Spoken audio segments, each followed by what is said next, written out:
Have you ever looked at a really abstract math proof? You know, the kind that feels like it lives purely in the world of theory and wondered, how on earth does this help me solve an actual concrete problem? Well, today, we're going to be detectives. We're going to solve a two-part mystery that shows exactly how these two worlds are connected. So here's our game plan. We're going to start in the world of pure theory with a special kind of proof. Then we'll use a sort of master key formula to crack it. After that, we'll take that exact same logical thinking and apply it to a hands-on matrix mystery with some hidden secrets. And finally, we'll tie it all together. Let's get into it. All right, our first case file is an abstract puzzle. We're dealing with something called an if and only if statement. You can think of it like this. It's a statement where two things are so tightly connected that one can't be true without the other. They're basically two sides of the same coin. Now, to even get started, we need to know about our main concept here, the direct sum. Imagine you've got two vector subspaces. We'll call them W1 and W2. If they form a direct sum to create a bigger space V, it means two things. One, when you add them together, you get all of V. And two, and this is the crucial part, they only overlap at one single point, the zero vector. It's like two puzzle pieces that fit together perfectly, with no gaps and no overlap. So here's the challenge, our first puzzle. We have to prove that this perfect puzzle piece fit, the direct sum, happens if and only if the dimension of the big space V is exactly double the dimension of a related subspace W. It's this really cool link between a structural property and a simple numerical one. Okay, so how in the world do we prove something like that? Well, we're not going in blind. We have a very powerful tool in our toolbox, a kind of secret weapon that's going to help us balance these equations and find the truth. Like we said, an if and only if proof is a two-way street. We can't just prove it in one direction. First, we have to assume the direct sum is true and show that this forces the dimension rule to be true. Then, we have to flip it completely around. We'll assume the dimension rule is true and prove that it forces a direct sum. We gotta show the logic holds forwards and backwards. And this is our master key, the dimension theorem. It's this beautiful formula that connects the dimensions of two subspaces, their intersection, and their sum, all in one elegant equation. Pretty much everything we're about to do relies on this one powerful idea. All right, let's walk down the first street. We start by just assuming we have a direct sum. What does that mean? Well, by definition, it means the subspaces only overlap at the zero vector, so the dimension of their intersection is zero. Simple enough. We plug that zero into our master key formula. Now, from the problem setup, we also have this other relationship for the dimensions of W1 and W2. When we substitute that in and just do a little bit of algebra, boom, the equation simplifies perfectly to what we wanted to prove. The dimension of V is twice the dimension of W. First direction, done. Okay, time to turn around and walk back. This time, we start by assuming the dimension rule is true. We take our master key formula again and we plug in this new assumption. A little more algebraic shuffling, and what happens? The terms all cancel out in just the right way, and we're left with this. The dimension of the intersection is forced to be zero, and if the dimension of the intersection is zero, well, that means it has to be a direct sum. Proof complete. Both directions are solid.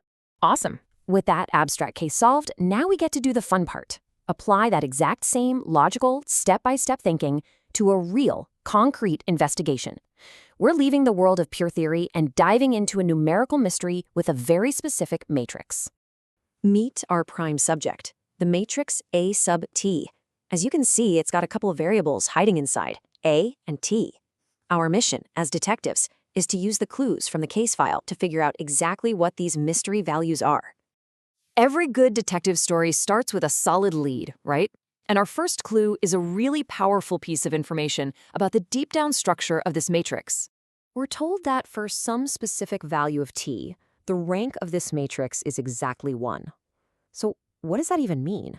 The rank is just the number of linearly independent rows. Basically, how many rows have unique information. A rank of 1 means that even though you see 3 rows, 2 of them are just echoes. They're just simple multiples of one of the other rows. All the information in this whole matrix is actually contained in just a single row. That's a huge clue. And that one fact just blows this case wide open. If all the rows are just multiples of each other, well, we can write that down as an equation. Let's just say the first row is some number m times the third row. This one little idea immediately gives us a system of 3 pretty simple equations to solve. And look at this. Solving it is a piece of cake. That last equation, 2 equals 2m, tells us that m has to be 1. We plug that into the second equation, and we find that t has to be 6. And finally, we plug both of those values into the first equation, and it reveals the identity of our first unknown. A has to be 2. First part of the mystery solved. Okay, we've unmasked A, but we're not done yet. Now for the final act. With A locked in as 2, our new mission is to find the specific value of t that makes the rank of this matrix exactly 2. To solve this, we're going to pull another classic tool out of our detective kit, the determinant. Here's a key rule for a 3x3 matrix. If the rank is going to be less than 3, its determinant absolutely has to be 0. No exceptions. If that determinant isn't 0, the rank is 3, and that's not what we're looking for. So first step, set the determinant to 0. So we roll up our sleeves, plug in A equal 2, and we calculate the determinant. And after all the algebra dust settles, it simplifies down into this really nice, clean, factored form. And this is great because it makes finding the solutions incredibly easy. For that whole expression to equal 0, t has to be either 6 or it has to be -2. These are our final two suspects. We know that both of them will make the rank less than 3, but the million-dollar question is, which one of them makes the rank exactly 2? And now for the final lineup. We just need to check our two suspects. What about when t equals 6?